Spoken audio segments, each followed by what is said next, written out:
നമസ്കാരം. G K റൗണ്ടപ്പിൽ ഞാൻ അഖിൽ അടൂർ.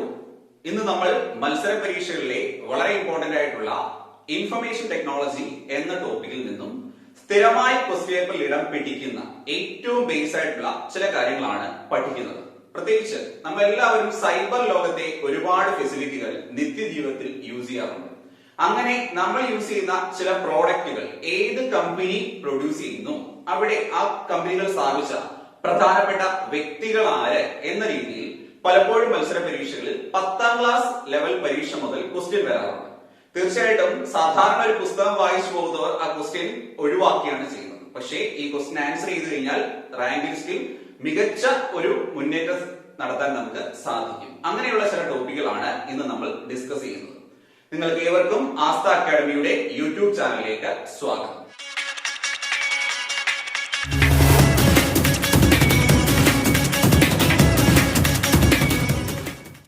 ഇപ്പോൾ നമുക്ക് സ്റ്റാർട്ട് ചെയ്യാം. PSC മുൻപ് ചോദിച്ച ചില ചോദ്യങ്ങളെ ബേസ് ചെയ്തുകൊണ്ട് തന്നെ നമുക്ക് സ്റ്റാർട്ട് ചെയ്യാം. PSC മുൻപ് 3-4 കമ്പനികളുടെ IT കമ്പനികളുടെ പേര് തന്നിട്ട് ചോദിച്ചിട്ടുണ്ടായിരുന്നു. ഈ തന്നിരിക്കുന്നതിൽ നിലവിൽ ഏറ്റവും പഴയ കമ്പനി ഏതാണ്? അങ്ങനെ നമുക്കറിയാവുന്ന IT പ്രോഡക്റ്റുകൾ പുറത്തിറക്കുന്ന കമ്പനികളിൽ ഏറ്റവും ഫേമസ് ആയിട്ടുള്ള കമ്പനിയാണ് IBM. എപ്പോഴും കേൾക്കുന്നതാണ് IBMന്റെ പ്രോഡക്റ്റുകളെ കുറിച്ചൊക്കെ നമ്മള്. International business machines. IBMന്റെ ഫുൾ ഫോം പരീക്ഷ ചോദിച്ചിട്ടുണ്ട്. ഇന്റർനാഷണൽ ബിസിനസ് മിഷൻസ് 1911 അമേരിക്കൻ കമ്പനിയാണ് ഇത് സ്ഥാപിക്കപ്പെട്ടത്. പക്ഷെ ഈ വർഷമൊന്നും പരീക്ഷ ചോദിച്ചിട്ടില്ല. പക്ഷേ എക്സാമിന് IBM, ഗൂഗിൾ, ആപ്പിൾ, ഇങ്ങനെ മൈക്രോസോഫ്റ്റ് ഇങ്ങനെ 3-4 പേര് തന്നിട്ട് താഴെ തന്നിരിക്കുന്നതിൽ ഏറ്റവും പഴയ IT കമ്പനി എന്ന് പറഞ്ഞ് ചോദിച്ചിട്ടുണ്ട്. അതുകൊണ്ട് ജസ്റ്റ് ഓർത്തിരിക്കുക, ഇന്റർനാഷണൽ ബിസിനസ് മിഷൻസ് അമേരിക്കൻ കമ്പനിയാണ്. 1911 സ്ഥാപിക്കപ്പെട്ടത്. ഈ IBMന്റെ സ്ഥാപകനാണ്, പേര് ഓർത്തിരിക്കുക, വളരെ ഇമ്പോർട്ടന്റ് ആയിട്ടുള്ള വ്യക്തിയാണ്, ചാൾസ് ഫ്ലിന്റ്. ആരാണ് IBMന്റെ സ്ഥാപകൻ? Charles flint. ശ്രദ്ധിക്കുക, ഈ പേരുകളൊക്കെ ആദ്യമായി കേൾക്കുമ്പോൾ നമുക്ക് കുറച്ച് ഡിഫിക്കൽട്ട് ആയിട്ട് തോന്നാം. കാരണം ഈ പേരുകൾ നമ്മൾ കേൾക്കുന്ന പേരുമായിട്ട് സാമ്യമുള്ളതല്ല. നമ്മൾ നിത്യജീവിതത്തിൽ നമ്മുടെ ഫ്രണ്ട്സ് അല്ലെങ്കിൽ നമ്മുടെ ചുറ്റുമുള്ള ഒരുപാട് ആൾക്കാരുടെ പേരുകൾ കേൾക്കാറുണ്ട്. പക്ഷെ അവർക്കൊന്നും ഇങ്ങനെയുള്ള പേരുകൾ ഇല്ലാത്തതുകൊണ്ട് റിവൈസ് ചെയ്തില്ലെങ്കിൽ പെട്ടെന്ന് നമ്മുടെ മനസ്സിൽ പോകും. പലർക്കും ഇത് പഠിക്കാൻ ഒരു പാടായിട്ട് തോന്നും. പക്ഷെ ഈ പാടുള്ള ക്വസ്റ്റൻ ആണ് നാളെ ക്വസ്റ്റ്യൻ പേപ്പർ വരുമ്പോൾ നമ്മൾ അറ്റൻഡ് ചെയ്താൽ നമുക്ക് റാങ്ക് ലിസ്റ്റിൽ മുന്നേറാൻ സഹായമായി തീരുന്നത്. അതുകൊണ്ട് ഈ പേരുകൾ കൃത്യമായി ഓർത്തിരിക്കുക. IBMന്റെ സ്ഥാപകൻ ആരാണ്? ചാൾസ് ഫ്ലിന്റ് ആണ് IBM സ്ഥാപിച്ചത്. അമേരിക്കൻ കമ്പനിയാണ്. IBMന്റെ ഫുൾ ഫോം പരീക്ഷ ചോദിച്ചിട്ടുണ്ട്. International business missions. ദെൻ എക്സാമിന് ചോദിച്ച അടുത്തൊരു ക്വസ്റ്റൻ ആണ്, ബിഗ് ബ്ലൂ എന്ന അപരനാമത്തിൽ അറിയപ്പെടുന്ന IT കമ്പനി ഏത്? പ്രീവിയസ് ക്വസ്റ്റൻ ആണ്. ബിഗ് ബ്ലൂ എന്ന അപരനാമത്തിൽ അറിയപ്പെടുന്ന IT കമ്പനി പ്രീവിയസ് ആയിട്ട് ചോദിച്ചാണ്. 4 കമ്പനികളുടെ പേര് വന്നിട്ട് ഓപ്ഷൻ ആദ്യം ഫേസ്ബുക്കിൽ ഉണ്ടായിരുന്നു. പെട്ടെന്ന് എല്ലാവരും ഫേസ്ബുക്കിന് നീല കളറൊക്കെ വെച്ചിട്ട് ഫേസ്ബുക്ക് എന്ന് ആൻസർ ചെയ്തു. പക്ഷേ ബിഗ് ബ്ലൂ എന്ന നിക് നെയിമിൽ അറിയപ്പെടുന്നത് ഏത് കമ്പനിയാണ്? IBM ആണ്. ഇന്റർനാഷണൽ ബിസിനസ് മിഷൻസ് ആണ്. ജസ്റ്റ് ഓർത്തിരിക്കുക, IBM ആര് സ്ഥാപിച്ചു? ചാൾസ് ഫ്ലിന്റ് ആണ് IBMന്റെ സ്ഥാപകൻ. അമേരിക്കൻ കമ്പനിയാണ്.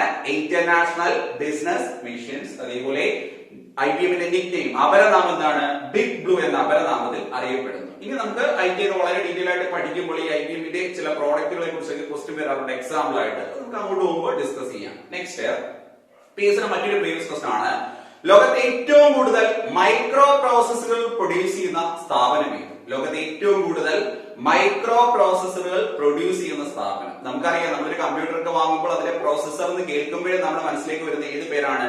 ഇന്റൽ എന്നൊരു പേരാണ്. പിന്നെ AMD ഒക്കെ പ്രോസസ്സർ ആയിട്ടുണ്ട്, പക്ഷെ നമുക്ക് ഇന്റൽ എന്നുള്ള പേരാണ്. അപ്പോൾ പരീക്ഷയ്ക്ക് മുൻപ് ചോദിച്ചാണ്, world's largest manufacturers of microprocessor. ലോകത്തെ ഏറ്റവും കൂടുതൽ മൈക്രോ പ്രോസസ്സർ ഡെവലപ്പ് ചെയ്യുന്ന സ്ഥാപനം ഏതാണ്? ഇന്റൽ ആണ്. അമേരിക്കൻ കമ്പനിയാണ്. 1968 സ്ഥാപിക്കപ്പെട്ട കമ്പനിയാണ്. വർഷത്തിന് വലിയ പ്രാധാന്യമില്ല. പക്ഷെ പരീക്ഷ ചോദിച്ചിട്ടുണ്ട്, ഇന്റലിന്റെ സ്ഥാപകനായ പേരോർക്ക, റോബർട്ട് നോയ്സ്. ഇന്റലിന്റെ സ്ഥാപകനാരാണ്? റോബർട്ട് നോയ്സ് ആണ് ഇന്റലിന്റെ സ്ഥാപകൻ. ഇത് ശ്രദ്ധിച്ചോണം. ഈ ഒരു കമ്പനി സ്ഥാപിക്കുന്ന ചിലപ്പോൾ 1, 2, 3 പേരൊക്കെ ചേർന്നായിരിക്കും. പക്ഷെ ഇതിന്റെ ഏറ്റവും പ്രാധാന്യമുള്ള ഒരു വ്യക്തിയുടെ പേരാണ് കോമൺ ആയിട്ട് പരീക്ഷയ്ക്ക് ചോദിക്കാറുള്ളത്. ചിലതാണെങ്കിൽ 2-3 ആൾക്കാരുടെ പേര് ചോദിച്ചിട്ടുണ്ട്. പക്ഷെ ഇവിടെ എക്സാമിന് ചോദിച്ച പേരെന്ന രീതിയിൽ നമ്മൾ പഠിച്ചിരിക്കുന്നത് റോബർട്ട് നോയ്സിന്റെ പേരാണ്. ശ്രദ്ധിക്കുക, ഇന്ത്യയിലെ സ്ഥാപകൻ ആരാണ്? റോബർട്ട് നോയ്സ് ആണ്. ഏറ്റവും ചെറിയ എക്സാമിന് കോമൺ ആയിട്ട് ചോദിച്ചു, ലോകത്തെ ഏറ്റവും കൂടുതൽ മൈക്രോ പ്രോസസർ പ്രൊഡ്യൂസ് ചെയ്യുന്ന സ്ഥാപനം ഏതാണ്? ഇന്റൽ ആണ് ലോകത്തെ ഏറ്റവും കൂടുതൽ മൈക്രോ പ്രോസസർ പ്രൊഡ്യൂസ് ചെയ്യുന്നത്. ഇമ്പോർട്ടന്റ് ആണ്. ദെൻ മത്സര പരീക്ഷകളിൽ സ്ഥിരമായി ചോദിക്കുന്ന ഏറ്റവും ബേസ് ആയിട്ടുള്ള എക്സാമ്പിൾ പോലും റിപ്പീറ്റ് ചെയ്ത ക്വസ്റ്റൻ ആണ്. ലോകത്തിലെ ആദ്യത്തെ മൈക്രോ പ്രോസസർ ഏത്? ലോകത്തിലെ ആദ്യത്തെ മൈക്രോ പ്രോസസർ ഇന്റൽ 4004. ലോകത്തിലെ ആദ്യത്തെ മൈക്രോ പ്രോസസർ ഏതാണ്? ഇന്റൽ 4004 ആണ് ലോകത്തിലെ ആദ്യത്തെ മൈക്രോ പ്രോസസർ. ഇന്റൽ 4004. ഇന്റൽ 4004 ആണ് ലോകത്തിലെ ആദ്യത്തെ മൈക്രോ പ്രോസസർ. അപ്പോൾ കോമൺ ആയിട്ടുള്ള ഏറ്റവും ബേസ് ക്വസ്റ്റൻ ആണ് നമ്മൾ ഡിസ്കസ് ചെയ്യുന്നത്. ഈ കമ്പനികളിലെ അവരുടെ പ്രോഡക്റ്റുകളൊക്കെ വളരെ ഡെപ്തിൽ ഓരോ ടോപ്പിക്കിലായിട്ട് നമുക്ക് പഠിക്കാനുണ്ട്. അടിസ്ഥാനപരമായ പോയിന്റ്സ് എന്ന രീതിയിൽ ഓർത്തിരിക്കാം. ലോകത്തെ ഏറ്റവും കൂടുതൽ മൈക്രോ പ്രോസസർ പ്രൊഡ്യൂസ് ചെയ്യുന്നവരാണ് ഇന്റൽ ആണ്. അമേരിക്കൻ കമ്പനിയാണ്. ഇന്റൽ സ്ഥാപിച്ചവരാണ് റോബർട്ട് നോയിസ് ആണ്. അതേപോലെ ലോകത്തിലെ ആദ്യത്തെ മൈക്രോ പ്രോസസർ ഏതാണ്? ഇന്റൽ 4004 ആണ്. അപ്പോൾ രണ്ട് ക്വസ്റ്റ്യൻ കിട്ടി. ബിഗ് ബ്ലൂ എന്നറിയപ്പെടുന്ന IBM ആണ്. ലോകത്തെ ഏറ്റവും കൂടുതൽ മൈക്രോ പ്രോസസർ പ്രൊഡ്യൂസ് ചെയ്യുന്നത് ഇന്റൽ ആണ്. അതേപോലെ പരീക്ഷയ്ക്ക് ചോദിച്ച ക്വസ്റ്റ്യൻ, ലോകത്തെ ഏറ്റവും കൂടുതൽ സോഫ്റ്റ്വെയറുകൾ ഡെവലപ്പ് ചെയ്യുന്ന IT കമ്പനി അല്ലെങ്കിൽ ഏറ്റവും കൂടുതൽ സോഫ്റ്റ്വെയറുകളുടെ വരുമാനം ഉണ്ടാക്കുന്ന IT കമ്പനി ഏതാണ്? മൈക്രോസോഫ്റ്റ് ആണ്. എല്ലാവർക്കും അറിയാം, വേൾഡ് ഫേമസ് ആയിട്ടുള്ള സ്ഥാപനമാണ് മൈക്രോസോഫ്റ്റ്. ലോകത്തെ ഏറ്റവും കൂടുതൽ സോഫ്റ്റ്വെയറുകൾ ഡെവലപ്പ് ചെയ്യുന്ന സ്ഥാപനം ഏത് എന്ന് പരീക്ഷയിൽ ചോദിച്ചാൽ ഏതാണ്? മൈക്രോസോഫ്റ്റ് ആണ്. അമേരിക്കൻ കമ്പനിയാണ്. 1975 മൈക്രോസോഫ്റ്റ് സ്ഥാപിക്കപ്പെടുന്നത്. ഈ വർഷം പരീക്ഷ ചോദിച്ചിട്ടുണ്ട്. ഓർത്തിരിക്കുക, മൈക്രോസോഫ്റ്റ് സ്ഥാപിച്ച വർഷം ഏതെന്ന് പരീക്ഷ ചോദിച്ചിട്ടുണ്ട്. 1975 സ്ഥിരമായി ചോദിക്കുന്ന നമുക്ക് വളരെ ഈസി ആയിട്ടുള്ള ക്വസ്റ്റൻ ആണ്. മൈക്രോസോഫ്റ്റിന്റെ സ്ഥാപകൻ ആരാണ്? Bill Gates. എല്ലാവർക്കും അറിയാം മൈക്രോസോഫ്റ്റിന്റെ സ്ഥാപകൻ ആരാണ്? ബിൽ ഗേറ്റ്സ് ആണ് മൈക്രോസോഫ്റ്റിന്റെ സ്ഥാപകൻ. ശ്രദ്ധിച്ചോണം, ചില പരീക്ഷകൾക്ക് ഈ ബിൽ ഗേറ്റ്സിനെ കൂടാതെ മറ്റൊരു പേര് കൂടി ഓപ്ഷൻ ആക്കിയിട്ടുണ്ട്. റീസെന്റ് ഒരു പരീക്ഷയിൽ കറണ്ട് അഫയേഴ്സിൽ അത് ചോദിച്ചിരുന്നു. കാരണം അദ്ദേഹം കുറച്ച് നാൾക്ക് മുമ്പാണ് അന്തരിച്ചത്. ബിൽ ഗേറ്റ്സിനോടൊപ്പം മറ്റൊരു കോ ഫൗണ്ടർ കൂടിയുണ്ട്, പോൾ അലൻ. ഇത് PSC തന്നെ കറണ്ട് അഫയേഴ്സിൽ ചോദിച്ചിരുന്നു. അടുത്തിടെ അന്തരിച്ച പോൾ അലൻ എന്ന പ്രശസ്തനായ വ്യക്തി ഏത് സ്ഥാപനവുമായി ബന്ധപ്പെട്ടിരിക്കുന്നു പരീക്ഷ ചോദിച്ചു. ഏത് സ്ഥാപനമാണ്? മൈക്രോസോഫ്റ്റ് ആണ്. അപ്പോൾ മൈക്രോസോഫ്റ്റിന്റെ സ്ഥാപകർ എന്ന രീതിയിൽ ഓർത്തിരിക്കുക. നമ്മൾ എപ്പോഴും ബിൽ ഗേറ്റ്സിന്റെ പേരാണ് പഠിക്കുന്നത്. ഒപ്പം തന്നെ ആരുണ്ട്? പോൾ അലൻ എന്ന വ്യക്തിയുമുണ്ട്. ഇനി ബിൽ ഗേറ്റ്സിനെ കുറിച്ച് പറയുമ്പോൾ അദ്ദേഹത്തിന്റെ 2 പുസ്തകങ്ങൾ മത്സര പരീക്ഷകളിൽ മുൻപ് ചോദിച്ചിട്ടുണ്ട്. കേട്ടിട്ടുണ്ടാവും, നമുക്ക് പലപ്പോഴും അക്കാഡമിക് ആയിട്ട് ഇതിന്റെ ചില പോർഷൻസ് ഒക്കെ പഠിക്കാൻ വന്നിട്ടുണ്ട്. ഒന്ന്, ദ റോഡ് എഹെഡ് പരീക്ഷയ്ക്ക് ചോദിച്ചാണ്. ബിൽ ഗേറ്റ്സിന്റെ വളരെ പ്രശസ്തമായ പുസ്തകമാണ് ദ റോഡ് എഹെഡ്. ഇത് സ്കൂൾ ടെക്സ്റ്റുകളിലൊക്കെ ഇതിന്റെ ചെറിയ പാർട്ട് പഠിക്കാൻ വന്നിട്ടുള്ളതാണ്. ബിൽ ഗേറ്റ്സിന്റെ വളരെ ഫേമസ് ആയിട്ടുള്ള ബുക്കാണ് the road ahead. The road ahead. അതേപോലെ രണ്ടാമത്തെ പുസ്തകമാണ് business at the speed of thoughts. Business at the speed of thoughts. ചിന്തകൾ. Business at the speed of thoughts. ഓർത്തിരിക്കുക, ബിൽ ഗേറ്റ്സിന്റെ 2 പ്രശസ്തമായ പുസ്തകങ്ങൾ മുൻപ് മത്സര പരീക്ഷയിൽ ചോദിച്ചിട്ടുണ്ട്. ഒന്ന്, the road ahead. The road ahead. 2, business at the speed of thoughts. Business at the speed of thoughts. ഇനി നമുക്ക് മൈക്രോസോഫ്റ്റുമായി റിലേറ്റ് ചെയ്ത് നിത്യജീവിതത്തിൽ നമ്മൾ യൂസ് ചെയ്യുന്ന ചില പ്രോഡക്റ്റുകളെ കുറിച്ച് നമുക്ക് ശ്രദ്ധിക്കാം. നമുക്കറിയാം, ലോകത്തെ ഏറ്റവും കൂടുതൽ യൂസ് ചെയ്യപ്പെടുന്ന ഓപ്പറേറ്റിംഗ് സിസ്റ്റം ഏത് കമ്പനിയുടേതാണ്? മൈക്രോസോഫ്റ്റിന്റേതാണ്. അതിന്റെ പേരാണ് എന്ത്? വിൻഡോസ്. അപ്പോൾ ഏറ്റവും ബേസിക് എക്സാമിനൊക്കെ ചോദിച്ചിട്ടുണ്ട്, വിൻഡോസ് പുറത്തിറക്കുന്നത് ഏത് IT കമ്പനിയാണ്? എല്ലാവർക്കും അറിയാം, വിൻഡോസ് പുറത്തിറക്കുന്ന ആരാണ്? മൈക്രോസോഫ്റ്റ് ആണ്. ലോകത്തെ ഏറ്റവും കൂടുതൽ യൂസ് ചെയ്യപ്പെടുന്ന ഓപ്പറേറ്റിംഗ് സിസ്റ്റം ഏതാണ്? വിൻഡോസ് ആണ്. ആരുടെ പ്രോഡക്റ്റ് ആണ്? മൈക്രോസോഫ്റ്റിന്റെ പ്രോഡക്റ്റ് ആണ്. ഈ മൈക്രോസോഫ്റ്റിന് ആദ്യകാലത്ത് ഒരു സിംഗിൾ യൂസർ OS ഉണ്ടായിരുന്നു. കേട്ടിട്ടുണ്ടായിരുന്ന പേര് ഡോസ് എന്നാണ്. തീർച്ചയായിട്ടും ഈ പേര് നിങ്ങൾ കേട്ടിട്ടുണ്ടായിരിക്കാം. മൈക്രോസോഫ്റ്റിന്റെ സിംഗിൾ യൂസർ OSന്റെ പേര് എന്താണ്? ഡോസ്. പരീക്ഷ ചോദിച്ചിട്ടുണ്ട്. ഡോസിന്റെ ഫുൾ ഫോം എന്നത് ഡിസ്ക് ഓപ്പറേറ്റിംഗ് സിസ്റ്റം. കേട്ടിട്ടുണ്ടായിരിക്കും. Disk operating system. DOS, capital DOS. Disk operating system. യഥാർത്ഥത്തിൽ IBM ഡെവലപ്പ് ചെയ്ത് പിന്നെ മൈക്രോസോഫ്റ്റ് വാങ്ങി അവര് റിലീസ് ചെയ്തായിരുന്നു. അപ്പോൾ ആദ്യകാലത്ത് മൈക്രോസോഫ്റ്റ് ഉണ്ടായിരുന്ന സിംഗിൾ യൂസർ OSന്റെ പേരാണ് ഡോസ്. പിന്നീടാണ് ഈ വിൻഡോസ് എന്ന വലിയ വേർഷൻ വരുന്നത്. ഇപ്പോൾ പ്രീവിയസ് ആയിട്ട് അടുത്തിടെ പോലും പരീക്ഷയ്ക്ക് ചോദിച്ചു, ആദ്യ വിൻഡോസ് വേർഷൻ പുറത്തിറക്കുന്നത് ഏത് വർഷമാണെന്ന്? 1985. 1985 ആദ്യത്തെ വിൻഡോസ് വേർഷൻ പുറത്തിറക്കുന്നത്. പ്രീവിയസ് ക്വസ്റ്റൻ ആണ്. ആദ്യത്തെ വിൻഡോസ് വേർഷൻ ഏത് വർഷമാണ്? 1985. നമുക്കറിയാം, പിന്നെ വിൻഡോസിന്റെ പല വേർഷൻ, വിൻഡോസ് XP 2010, 2007 ഇങ്ങനെ പല ഇയർ വന്ന് ഓരോ വേർഷൻ ആയിട്ട് വന്ന് ലാസ്റ്റ് വിൻഡോസ് 10 നമ്മൾ എത്തി നിൽക്കുന്നത്. ആ 10ന്റെ തന്നെ 10.1 വേർഷനൊക്കെ ഇറങ്ങിയിട്ടുണ്ടെങ്കിലും കോമൺ ആയിട്ട് നമ്മൾ വിൻഡോസ് 10 എന്നാണ് പറയുന്നത്. പക്ഷേ ഈ വർഷം വളരെ ഇമ്പോർട്ടന്റ് ആണ്. ആദ്യമായിട്ട് ഒരു വിൻഡോസ് വേർഷൻ ഏത് വർഷമാണ്? 1985 പുറത്തിറക്കുന്നത്. വളരെ ഇമ്പോർട്ടന്റ് ആയിട്ടുള്ള മത്സര പരീക്ഷയിൽ ഈ അടുത്തിടെ പോലും റിപ്പീറ്റ് ചെയ്ത ഒരു ക്വസ്റ്റൻ ആണ്, ശ്രദ്ധിക്കേണ്ട പോയിന്റ് ആണ്. ദെൻ മൈക്രോസോഫ്റ്റിന്റെ മറ്റ് ചില പ്രോഡക്റ്റുകൾ നമ്മൾ നിത്യജീവിതത്തിൽ യൂസ് ചെയ്യുന്നതുമായിട്ട് റിലേറ്റ് ചെയ്ത് നമുക്ക് നോക്കാം. മൈക്രോസോഫ്റ്റിന്റെ ഫേമസ് ആയിട്ടുള്ള അല്ലെങ്കിൽ ആദ്യകാലത്തുണ്ടായിരുന്ന ഓപ്പറേറ്റിംഗ് സിസ്റ്റം നമ്മൾ പഠിച്ചു. ഇതേ കാറ്റഗറിയിൽ തന്നെ പരീക്ഷ ചോദിച്ചു. മൈക്രോസോഫ്റ്റിന്റെ ആദ്യകാലത്തുണ്ടായിരുന്ന അല്ലെങ്കിൽ ഫേമസ് ആയിട്ടുള്ള വെബ് ബ്രൗസർ ഏതെന്ന്? ഇന്റർനെറ്റ് എക്സ്പ്ലോറർ ആണ്. മൈക്രോസോഫ്റ്റിന്റെ ആദ്യകാലത്തുണ്ടായിരുന്ന അല്ലെങ്കിൽ ഫേമസ് ആയിട്ടുള്ള വെബ് ബ്രൗസറിന്റെ പേരാണ് എന്ത്? Internet explorer. ഇത് 1995 മുതൽ നിലവിലുള്ളതാണ്. ഇത് പരീക്ഷയ്ക്ക് ചോദിച്ചിട്ടുണ്ട്. ഇന്റർനെറ്റ് എക്സ്പ്ലോറർ ഏത് വർഷമാണ് പുറത്തിറക്കിയത്? 1995. ഇനി ഓരോ ദിവസത്തെയും കാര്യങ്ങൾ കൃത്യമായി പരീക്ഷയ്ക്ക് വേണ്ടി അപ്ഡേറ്റ് ചെയ്ത് പോകുന്നവരാണെങ്കിൽ തീർച്ചയായും അടുത്തിടെ വാർത്തകളിൽ നിങ്ങൾ കണ്ടു കാണും. ഈ ഇന്റർനെറ്റ് എക്സ്പ്ലോറിന്റെ സേവനം ഈ വർഷം അവസാനിപ്പിക്കാൻ മൈക്രോസോഫ്റ്റ് തീരുമാനിച്ചിട്ടുണ്ട്. ഇപ്പൊ കുറച്ച് നാളുകൾക്ക് ശേഷം പരീക്ഷയ്ക്ക് ചോദിക്കാം ഏത് വെബ് ബ്രൗസർ ആണ് അടുത്തിടെ നിർത്തലാക്കാൻ മൈക്രോസോഫ്റ്റ് തീരുമാനിച്ചത്? ഏതാണ്? ഇന്റർനെറ്റ് എക്സ്പ്ലോറർ ആണ്. 1995 മുതലുള്ളതാണ്. പകരം ലേറ്റസ്റ്റ് ആയിട്ട് 2010 ശേഷം 13 കാലഘട്ടം മുതൽ ഈ വിൻഡോസ് വേർഷനിൽ മറ്റൊരു വെബ് ബ്രൗസർ ആണ് നമുക്ക് ലഭിച്ചു തുടങ്ങിയിരിക്കുന്നത്, എഡ്ജ്. അപ്പോൾ മൈക്രോസോഫ്റ്റിന്റെ ലേറ്റസ്റ്റ് ആയിട്ടുള്ള വെബ് ബ്രൗസർ ഏത് എന്ന് ചോദിച്ചാൽ ഏതാണ്? എഡ്ജ് ആണ്. മൈക്രോസോഫ്റ്റിന്റെ ലേറ്റസ്റ്റ് വെബ് ബ്രൗസർ ഏതാണ്? എഡ്ജ്. അപ്പോൾ കൃത്യമായി പറഞ്ഞാൽ മൈക്രോസോഫ്റ്റ് 2 വെബ് ബ്രൗസറുകൾ കൊണ്ടുവന്നുണ്ട്. ഒന്ന് ഇന്റർനെറ്റ് എക്സ്പ്ലോറർ 95 മുതലുണ്ട്. അതിന്റെ പ്രവർത്തനം അവസാനിപ്പിക്കാൻ റീസെന്റ് അവർ തീരുമാനിച്ചു. അതേപോലെ ലേറ്റസ്റ്റ് ആയിട്ട് ഏതുണ്ട്? എഡ്ജ് ഉണ്ട്. ഈ എഡ്ജുമായിട്ട് റിലേറ്റ് ചെയ്ത് വിൻഡോസ് 10 ഒക്കെ യൂസ് ചെയ്യുന്നവർക്ക് അറിയാം. ആ വിൻഡോസ് 10ലെ ഡിഫോൾട്ട് ബ്രൗസർ ആണ് ഇത്, എഡ്ജ്. പരീക്ഷയ്ക്ക് അങ്ങനെ ചോദിച്ചിട്ടുണ്ട്.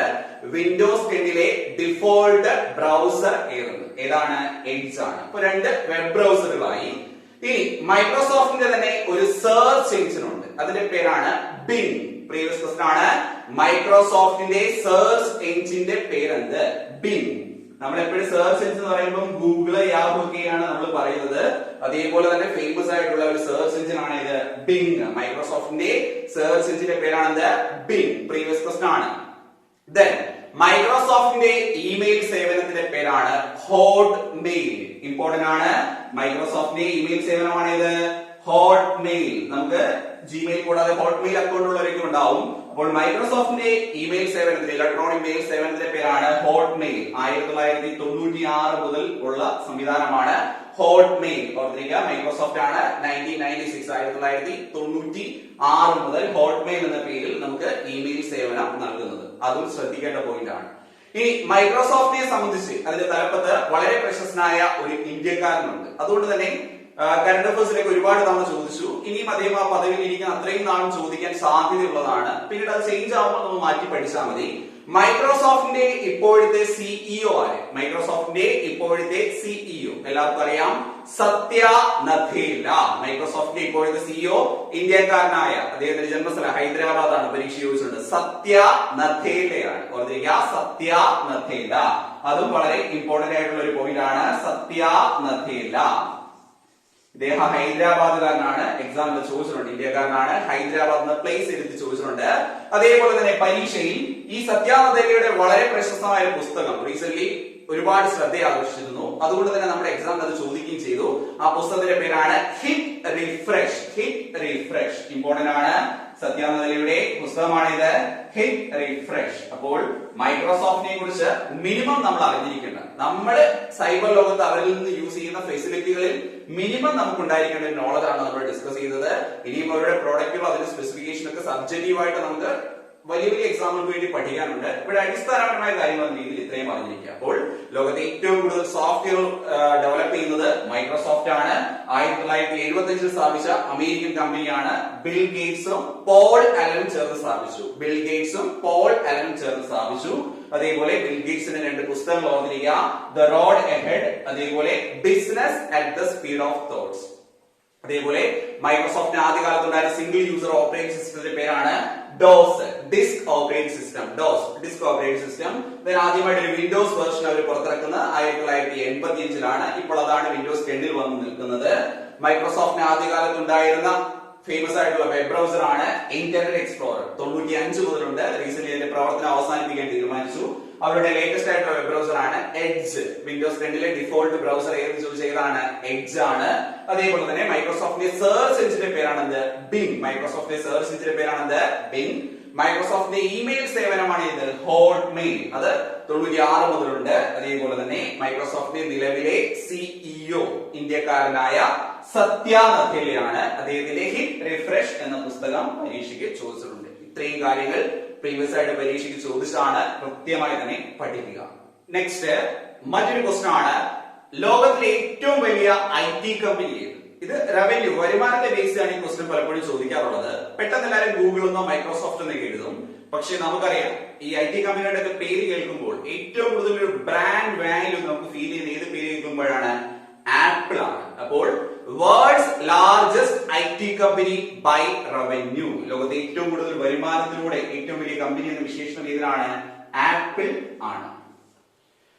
അമേരിക്കൻ കമ്പനിയാണ്. 1976 സ്ഥാപിക്കപ്പെട്ടു. 1976 സ്ഥാപിക്കപ്പെട്ടു. എല്ലാവർക്കും അറിയാം, വളരെ പ്രശസ്തനാണ്. ആപ്പിളിന്റെ സ്ഥാപകൻ ആരാണ്? Steve Jobs. ആരാണ്? Steve Jobs. ആപ്പിൾ കമ്പനിയുടെ സ്ഥാപകനാണ് സ്റ്റീവ് ജോബ്സ്. ഇവിടെയും സ്റ്റീവ് വോസ്നായിക്, റൊണാൾഡ് വെയിൻ എന്നിങ്ങനെ 3 പേർ ചേർന്നാണ് സ്ഥാപിച്ചത്. പക്ഷെ പരീക്ഷയ്ക്ക് ഏറ്റവും കോമൺ ആയിട്ടുള്ള എക്സാമിനൊക്കെ സ്റ്റീവ് ജോബ്സിന്റെ പേരാണ് ചോദിക്കാറുള്ളത്. സ്റ്റീവ് ജോബ്സിനോടൊപ്പം സ്റ്റീവ് വോസ്നായിക്, അതേപോലെ റൊണാൾഡ് വെയിൻ പേരുകൾ ജസ്റ്റ് ഓർത്തിരുന്നാൽ മതി. സ്റ്റീവ് ജോബ്സിന്റെ പേരാണ് സ്ഥിരമായി മത്സര പരീക്ഷയിൽ ചോദിക്കാറുള്ളത്. അപ്പോൾ ആപ്പിൾ കമ്പനി 1976 സ്ഥാപിക്കപ്പെട്ട അമേരിക്കൻ കമ്പനിയാണ്. ലോകത്തിലെ ഏറ്റവും വലിയ IT കമ്പനി എന്ന വിശേഷണം അവർക്കാണ്. ഇനി അവരുടെ പ്രോഡക്റ്റുകൾ നമുക്കറിയാം എപ്പോഴും ഹൈ സ്പെസിഫിക്കേഷൻ ഉള്ളതാണ്. കോമൺ ആയിട്ട് ആരും അങ്ങനെ യൂസ് ചെയ്യാറില്ല. അതുകൊണ്ട് തന്നെ എക്സാമിന് ചോദിക്കുമ്പോൾ പലർക്കും കുറച്ച് ഡിഫിക്കൽട്ട് ആയിട്ട് മാറാറുണ്ട്. അങ്ങനെ ആപ്പിളിന്റെ കേസിൽ നമ്മൾ പഠിച്ചിരിക്കേണ്ട ചില ഇമ്പോർട്ടന്റ് ആയിട്ടുള്ള പ്രോഡക്റ്റുകളുണ്ട്. ആപ്പിൾ കമ്പനി കമ്പ്യൂട്ടറുകൾക്ക് വേണ്ടി ഡെവലപ്പ് ചെയ്ത ഓപ്പറേറ്റിംഗ് സിസ്റ്റത്തിന്റെ പേരാണ് മാക്കിൻടോഷ്. മാക്കിൻടോഷ് നമ്മൾ ഷോർട്ട് ആയിട്ട് മാക് OS എന്ന് പറയും. പ്രീവിയസ് ക്വസ്റ്റൻ ആണ്. ആപ്പിൾ കമ്പനി കമ്പ്യൂട്ടറുകൾക്ക് വേണ്ടി ഡെവലപ്പ് ചെയ്ത ഓപ്പറേറ്റിംഗ് സിസ്റ്റം ഏതാണ്? മാക്കിൻടോഷ് ആണ്. നമ്മൾ ഷോർട്ട് ആയിട്ട് മാക് OS എന്ന് പറയും. ശ്രദ്ധിച്ചോണം, ആ ക്വസ്റ്റൻ ആദ്യം തന്നെ ഒരു കുരുക്ക് കിടപ്പുണ്ട്. ആപ്പിൾ കമ്പനി കമ്പ്യൂട്ടറുകൾക്ക് വേണ്ടി ഡെവലപ്പ് ചെയ്ത ഓപ്പറേറ്റിംഗ് സിസ്റ്റം. കാരണം ഐഫോൺ ഒക്കെ യൂസ് ചെയ്യുന്നവർക്ക് അറിയാം, മൊബൈലിൽ iOS ആണുള്ളത്. ആപ്പിളിന്റെ ആപ്പിൾ കമ്പനിയുടെ മൊബൈൽ ഫോൺ യൂസ് ചെയ്യുന്നവർക്ക് അറിയാം, അവിടെയുള്ള OS ഏതാണ്? iOS ആണ്. പിടിയിട്ടല്ലോ. അതുകൊണ്ടാണ് ക്വസ്റ്റൻ ആദ്യം ഓപ്ഷൻ അത് രണ്ടും ഇട്ടേക്കും. ആപ്പിൾ കമ്പനി കമ്പ്യൂട്ടറിന് വേണ്ടി ഡെവലപ്പ് ചെയ്ത OSന്റെ പേര് ഓപ്ഷൻ ആദ്യം മാക് OSഉം iOS. മാക് OS സാധാരണ അങ്ങനെ ആരും കേൾക്കാൻ സാധ്യതയില്ല, കാരണം നമ്മൾ അങ്ങനെ യൂസ് ചെയ്യുന്നില്ല. പക്ഷെ iOS എല്ലാവരും കേട്ടിട്ടുണ്ടായിട്ട് പക്ഷെ iOS എഴുതും. iOS എന്താണ്? മൊബൈൽ OS ആണ്. അത് ശ്രദ്ധിക്കേണ്ട പോയിന്റ് ആണ്. Then ആപ്പിൾ കമ്പനിയുടെ ഒരു വെബ് ബ്രൗസർ ഉണ്ട്. അതിന്റെ പേരാണ് സഫാരി. ഇമ്പോർട്ടന്റ് ആണ്. ആപ്പിളിന്റെ വെബ് ബ്രൗസറിന്റെ പേരാണ് സഫാരി. അപ്പോൾ മൈക്രോസോഫ്റ്റിന്റെ വെബ് ബ്രൗസറുകൾ നമ്മൾ പഠിച്ചു. അതേപോലെ തന്നെ 3-4 വെബ് ബ്രൗസറിന്റെ പേര് തന്നിട്ട് പരീക്ഷ ചോദിക്കും. താഴെ തന്നിരിക്കുന്നതിൽ ആപ്പിൾ കമ്പനി പുറത്തിറക്കുന്ന വെബ് ബ്രൗസർ ഏതാണ്? സഫാരി. ഈ സഫാരിക്ക് ഒരു പ്രത്യേകതയുണ്ട്. ലോകത്തിലെ ഏറ്റവും വേഗതയേറിയ വെബ് ബ്രൗസർ എന്ന റെക്കോർഡ് സഫാരിക്കാണ്. ലോകത്തിലെ ഏറ്റവും വേഗതയേറിയ ഫാസ്റ്റസ്റ്റ് വെബ് ബ്രൗസർ എന്ന റെക്കോർഡ് സഫാരിക്കാണ്. പല റേറ്റിംഗിലും വന്നിട്ടുള്ളത്. അപ്പോൾ ആപ്പിളിന്റെ വെബ് ബ്രൗസറിന്റെ പേരാണ് സഫാരി. ഇമ്പോർട്ടന്റ് ആണ്. അതേപോലെ തന്നെ ആപ്പിൾ കമ്പനിയുടെ സെർച്ച് എഞ്ചിന്റെ പേരാണ് സ്പോട്ട് ലൈറ്റ്. ആപ്പിളിന്റെ സെർച്ച് എഞ്ചിന്റെ പേരെന്താണ്? Spot light. Microsoft search engine ആയതുകൊണ്ട് ബിങ്. ഇതേപോലെ പേരുകൾ കൃത്യമായി ഐഡന്റിഫൈ ചെയ്ത് പഠിച്ചോണം. ഇപ്പോൾ 3 പ്രോഡക്റ്റുകൾ ഇമ്പോർട്ടന്റ് ആണ്.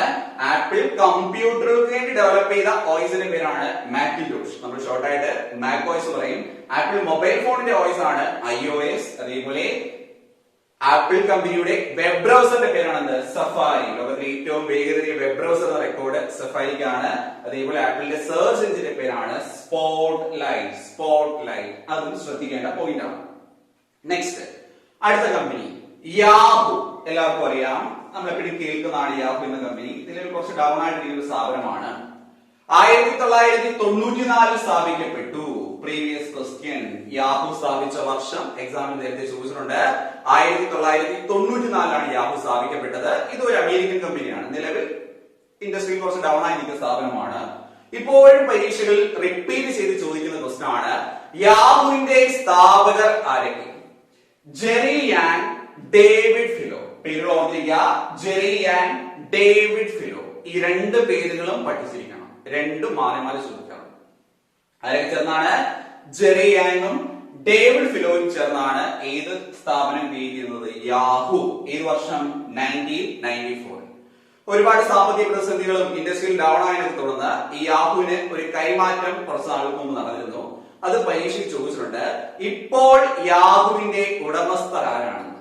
വെറിസോൺ എന്ന് പറയുന്ന ഒരു IT ഭീമൻ കമ്പനിയാണ്. പരീക്ഷയ്ക്ക് ചോദിച്ചിട്ടുണ്ട്, ഇപ്പോൾ യാഹൂ ഏത് കമ്പനിയുടെ നിയന്ത്രണത്തിലാണ്, അല്ലെങ്കിൽ യാഹൂവിന്റെ പേരന്റ് കമ്പനി ഇപ്പോൾ ഏതാണ്? വെറിസോൺ എന്നാണ് അതിന്റെ പേര്, വെറിസോൺ. ശ്രദ്ധിക്കേണ്ട പോയിന്റ് ആണ്. യാഹൂ സ്ഥാപിക്കപ്പെട്ടത് 1994 ആരൊക്കെ ചേർന്ന് സ്ഥാപിച്ചു? ജെറി യാങ്ങും ഡേവിഡ് ഫിലോയും. ജെറി യാങ്ങും ഡേവിഡ് ഫിലോയും ചേർന്ന് സ്ഥാപിച്ചു. അതേപോലെ തന്നെ യാഹൂവിന്റെ ഇപ്പോഴത്തെ പേരന്റ് കമ്പനിയുടെ പേരാണെന്ത്? വെറിസോൺ. വെറിസോൺ. Next, Google. വളരെ ഫേമസ് ആയിട്ടുള്ള സ്ഥാപനമാണ്. സ്ഥാപിക്കപ്പെട്ട വർഷം പരീക്ഷയ്ക്ക് ചോദിച്ചിട്ടുണ്ട്. 1998. 1998. ഗൂഗിൾ സ്ഥാപിക്കപ്പെട്ട ഏത് വർഷമാണ്? 1998 ഗൂഗിൾ സ്ഥാപിക്കപ്പെട്ടത്. പ്രീവിയസ് ക്വസ്റ്റൻ ആണ്, എല്ലാവർക്കും അറിയാം, സ്ഥിരമായി ചോദിക്കുന്ന ക്വസ്റ്റൻ ആണ്. ഗൂഗിളിന്റെ സ്ഥാപകർ ആരൊക്കെ? 1000 തവണയെങ്കിലും മത്സര പരീക്ഷയ്ക്ക് ഇതിനോടകം ഇടം പിടിച്ച പേരുകളാണ്. Larry Page, Sergey Brin. ആരൊക്കെയാണ്? Larry Page, Sergey Brin. Larry Page, Sergey Brin എന്നിവർ ചേർന്നാണ് അമേരിക്കൻ കമ്പനിയായ ഗൂഗിൾ ഏത് വർഷം സ്ഥാപിക്കുന്നത്? 1998 സ്ഥാപിക്കുന്നത്. ഇനി ചില സ്ഥാപനങ്ങൾക്ക് ഒരു മോട്ടോ അല്ലെങ്കിൽ ലോഗോ അല്ലെങ്കിൽ അവരുടെ ഒരു തീം പരീക്ഷയ്ക്ക് ചോദിക്കാറുണ്ട്. അങ്ങനെ ഈ ഒരു സ്ഥാപനത്തെ കുറിച്ച് ഇതിന്റെ സ്ലോഗൻ പരീക്ഷയ്ക്ക് ചോദിച്ചിട്ടുണ്ട്. ഗൂഗിളിന്റെ ആപ്തവാക്യമാണ് ഡോണ്ട് ബി ഈവിൾ. തിന്മ അരുത്. പ്രീവിയസ് ആയിട്ട് പരീക്ഷ ചോദിച്ചാണ്. ഗൂഗിളിന്റെ ആപ്തവാക്യം ഡോണ്ട് ബി ഈവിൾ. തിന്മ അരുത്. പ്രീവിയസ് ആയിട്ട് ചോദിച്ച ക്വസ്റ്റൻ ആണ്. Don't be evil. തിന്മ അരുത്. ഇതാണ് ഗൂഗിളിന്റെ ലോഗോ അല്ലെങ്കിൽ മോട്ടോ എന്ന് പറയുന്നത്. പരീക്ഷയ്ക്ക് ചോദിച്ച ക്വസ്റ്റൻ ആണ് ഡോണ്ട് ബി ഈവിൾ. തിന്മ അരുത്. ഇനി ഗൂഗിളിനെ സംബന്ധിച്ച് അവരുടെ പ്രോഡക്റ്റുകൾ വളരെ ഫേമസ് ആണ്. നമ്മൾ നിത്യജീവിതത്തിൽ ഒരുപാട് പ്രോഡക്റ്റ് യൂസ് ചെയ്യുന്നുണ്ട്. അങ്ങനെ നമ്മൾ പഠിച്ചിരിക്കേണ്ട ചില പ്രോഡക്റ്റുകളാണ്. ഒന്ന്, ഗൂഗിളിന് ഒരു എൻസൈക്ലോപീഡിയ ഉണ്ട്. സാധാരണ നമ്മൾ എൻസൈക്ലോപീഡിയ എന്ന് പറയുമ്പോൾ പെട്ടെന്ന് നമുക്ക് വിക്കിപീഡിയയുടെ പേരാണ് വരുന്നത്. വിക്കിപീഡിയ ഗൂഗിളിന്റെ ഒന്നും അല്ല, അത് സ്വതന്ത്ര സ്ഥാപനമാണ്. ഗൂഗിളിന്റെ എൻസൈക്ലോപീഡിയയുടെ പേരാണ് നോൾ. ഇത് ഡെവലപ്പിംഗ് സ്റ്റേജിലാണെന്ന് പറയാം. നോളജ് എന്നൊരു വേർഡ് കട്ടിയിരിക്കുന്നതാണ്. നോൾ. ശ്രദ്ധിക്കുക, ഗൂഗിളിന്റെ എൻസൈക്ലോപീഡിയയുടെ പേര് എന്താണ്? നോൾ എന്നാണ്. ദെൻ ഗൂഗിളിന് വളരെ ഫേമസ് ആയിട്ടുള്ള ഒരു വീഡിയോ കോളിംഗ് ആപ്പ് ഉണ്ട്. നമ്മൾ നിത്യജീവിതത്തിൽ യൂസ് ചെയ്യുന്ന പ്രോഡക്റ്റ് ആണ്. നമ്മൾ പല വീഡിയോ കോളിംഗ് ആപ്പ് യൂസ് ചെയ്തപ്പോൾ അതിന്റെ പോരായ്മകളൊക്കെ മറികടന്നുകൊണ്ട് ടോപ്പ് റേറ്റിംഗിലേക്ക് എത്തിയ ഒരു വീഡിയോ കോളിംഗ് ആപ്പ് ആണ് ഗൂഗിൾ ഡ്യുവോ. തീർച്ചയായിട്ടും എല്ലാവരും യൂസ് ചെയ്തിട്ടുണ്ടാവും. ഗൂഗിളിന്റെ വീഡിയോ കോളിംഗ് ആപ്പിന്റെ പേരാണെന്ത്? Google Duo. അതേപോലെ ഗൂഗിളിന്റെ ഒരു മെസ്സേജിംഗ് ആപ്പ് ഉണ്ടായിരുന്നു. ഫെയിൽ ആയി പോയിട്ട് റീസെന്റ് പ്രവർത്തനം അവസാനിപ്പിക്കാൻ തീരുമാനിച്ചു. വാട്സ്ആപ്പ് പോലുള്ള സംഭവമാണ്. ഇതിന്റെ പേരാണ് അലോ. അപ്പൊ ഈ ഓരോ ആപ്പ് ഇവർ പുറത്തിറക്കുന്നത് ഈ ഫീൽഡിലുള്ള മറ്റുള്ള ആപ്പുകളെ കവർ ചെയ്യാൻ വേണ്ടിയായിരുന്നു. അങ്ങനെ സക്സസ് ആയ സംഭവമാണ് ഗൂഗിൾ ഡ്യുവോ. വാട്സ്ആപ്പിനെ കവർ ചെയ്യാൻ വേണ്ടി അവർ ഇറക്കിയ ഒരു മെസ്സേജ് ഇൻസ്റ്റന്റ് മെസ്സേജ് ആപ്ലിക്കേഷൻ ആയിരുന്നു അലോ. പക്ഷേ ഫെയിൽ ആയി പോയി എന്ന് പറയാം.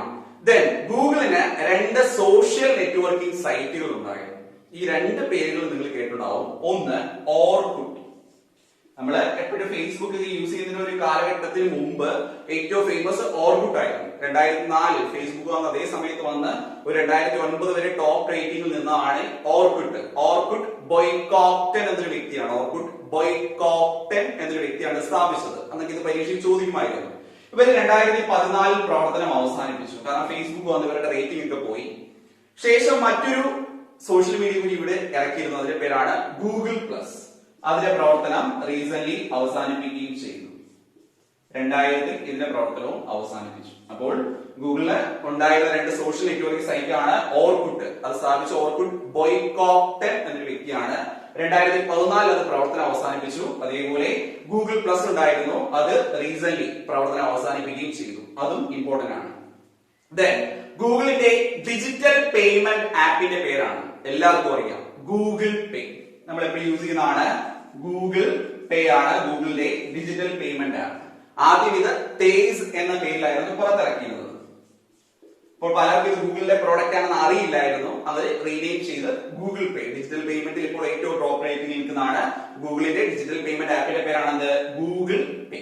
ദെൻ ഗൂഗിളിന്റെ ഇമെയിൽ സേവനം എല്ലാവർക്കും അറിയാം, ജിമെയിൽ ആണ്. ഗൂഗിളിന്റെ ഇമെയിൽ സേവനമാണിത് ജിമെയിൽ. 2004 മുതൽ ഈ വർഷം പരീക്ഷ ചോദിച്ചിട്ടുണ്ട്. ഗൂഗിളിന്റെ ഇമെയിൽ സേവനമാണിത് ജിമെയിൽ 2004 മുതൽ. അതേപോലെ ഗൂഗിളിന്റെ പ്ലേ സ്റ്റോർ ഉണ്ട്, പരീക്ഷ ചോദിച്ചിട്ടുണ്ട്. ഗൂഗിൾ പ്ലേ സ്റ്റോർ ഏത് വർഷമാണ് സ്ഥാപിക്കപ്പെട്ടത്?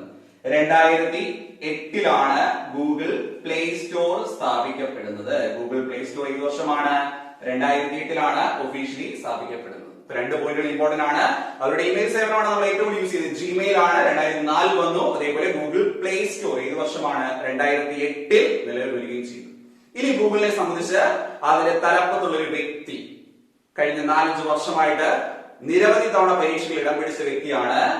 ഇന്ത്യക്കാരനാണ്, ചെന്നൈയിലുള്ള വ്യക്തിയാണ്. എല്ലാവർക്കും ആളെ അറിയാം, സുന്ദർ പിച്ചൈ. ഈ ഗൂഗിളിന്റെ പേരന്റ് കമ്പനി ഉണ്ട്. ഗൂഗിളിന്റെ എല്ലാ പ്രോഡക്റ്റുകളുടെ ഒരു പേരന്റ് കമ്പനിയുടെ അണ്ടറിലാണ് വരുന്നത്. അതിന്റെ പേരാണ് alphabet corporation. Alphabet corporation. Recent അതിന്റെ സിഇഒ ആയിട്ട് വരെ അദ്ദേഹത്തെ അപ്പോയിന്റ് ചെയ്തു. നേരത്തെ അദ്ദേഹം ഗൂഗിളിന്റെ സിഇഒ ആയിരുന്നു. ഇപ്പോൾ ആൽഫബറ്റ് കോർപ്പറേഷന്റെ സിഇഒ ആയിരുന്നു. സിഇഒ ആണ് ആര്? സുന്ദർ പിച്ചൈ. വളരെ ഇമ്പോർട്ടന്റ് ആണ്. ഗൂഗിളിന്റെ പേരന്റ് കമ്പനിയുടെ പേരെന്ന് പരീക്ഷ ചോദിച്ചിട്ടുണ്ട്. ആൽഫബറ്റ് കോർപ്പറേഷൻ ആണ് ഗൂഗിളിന്റെ അല്ലെങ്കിൽ ആൽഫബറ്റ് കോർപ്പറേഷന്റെ സിഇഒ. ചെന്നൈക്കാരനായ സുന്ദർ പിച്ചൈയാണ്. ആരാണ്? സുന്ദർ പിച്ചൈയാണ്.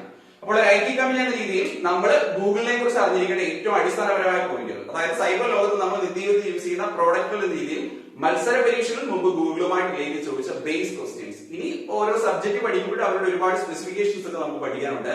ഏറ്റവും മിനിമം ഇത്രയും കാര്യങ്ങൾ അറിഞ്ഞിരിക്കുക. 1998 സ്ഥാപിക്കപ്പെട്ടു. ലാരി പേജ്, സെർജി ബ്രിൻ എന്നിവർ ചേർന്ന് സ്ഥാപിച്ചു. അവരുടെ മോട്ടോ അല്ലെങ്കിൽ സ്ലോഗൻ എന്താണ്? Don't be evil. അവരുടെ എൻസൈക്ലോപീഡിയ പേരാണ് നോൾ. അവരുടെ video calling app duo, messaging app hello. 2 social networking സൈറ്റുകൾ ഉണ്ടായിരുന്നു, ഓർക്കുട്ട് അതേപോലെ ഗൂഗിൾ പ്ലസ്. രണ്ടും പ്രവർത്തനം അവസാനിപ്പിച്ചു. ഡിജിറ്റൽ പേയ്മെന്റ് ആപ്പിന്റെ പേരാണ് ഗൂഗിൾ പേ. പണ്ടത് തേസ് എന്ന പേരാണ് അറിയപ്പെട്ടത്. അതേപോലെ അവരുടെ പേരന്റ് കമ്പനിയാണ് ആൽഫബറ്റ് കോർപ്പറേഷൻ. അതിന്റെ പ്രസിഡന്റ് സിഇഒ ആരാണ്? ഇന്ത്യക്കാരനായ ചെന്നൈക്കാരനായ സുന്ദർ പിച്ചൈയാണ്. അതേപോലെ അവർ ജിമെയിൽ സേവനം 2004 ഗൂഗിൾ പ്ലേ സ്റ്റോർ 2008 സ്ഥാപിച്ചത്. അപ്പോൾ IT ലോകത്തെ ഭീമന്മാരെ കുറിച്ച് 10ാം ക്ലാസ് മുതലുള്ള അടിസ്ഥാന പരീക്ഷകൾ ചോദിക്കുന്ന പ്രീവിയസ് ആയിട്ടുള്ള ക്വസ്റ്റ്യൻസും അതുമായി റിലേറ്റ് ചെയ്ത കാര്യങ്ങളുമാണ് ഈ ഒരു ക്ലാസ്സിൽ നമ്മൾ ഡിസ്കസ് ചെയ്തത്. തീർച്ചയായിട്ടും ഈ പേരുകളൊക്കെ ആദ്യമായി കേൾക്കുന്നവർ കുറച്ച് ഡിഫിക്കൽട്ട് ആയിട്ട് തോന്നാം. പക്ഷെ ആ ഡിഫിക്കൽട്ട് ആയിട്ട് തോന്നുന്ന കാര്യം തന്നെയാണ് പരീക്ഷയിൽ റാങ്ക് നിർണ്ണയിക്കുന്നത്. ആ ഒരു പ്രാധാന്യം മനസ്സിലാക്കി പഠിക്കുക. നമ്മൾ പാടാണ് എന്ന് മാറ്റി വെച്ച് കഴിഞ്ഞാൽ എല്ലാ കാര്യങ്ങളും നമുക്ക് അങ്ങനെ മാറ്റിവെക്കാനേ സാധിക്കൂ. നമുക്ക് കഴിയുമെന്ന് വിശ്വസിച്ച് ഇത് പഠിക്കുക. അപ്പോൾ നമ്മൾ ഡിസ്കസ് ചെയ്ത ഈ ഭാഗം പൂർണ്ണമായും എല്ലാവർക്കും പ്രയോജനപ്പെട്ടു എന്ന് വിശ്വസിക്കുന്നു. ക്ലാസ്സിനെ കുറിച്ച് നിങ്ങളുടെ അഭിപ്രായങ്ങളും നിർദ്ദേശങ്ങളൊക്കെ കമന്റ് ബോക്സിൽ രേഖപ്പെടുത്തുക. ക്ലാസ്സുകൾ തുടർന്ന് കിട്ടാൻ ഈ ചാനൽ സബ്സ്ക്രൈബ് ചെയ്യാത്തവർ ഉടൻ തന്നെ ചാനൽ സബ്സ്ക്രൈബ് ചെയ്യുക. മറ്റൊരു ക്ലാസ്സുമായി വീണ്ടും കാണാം. Thank you.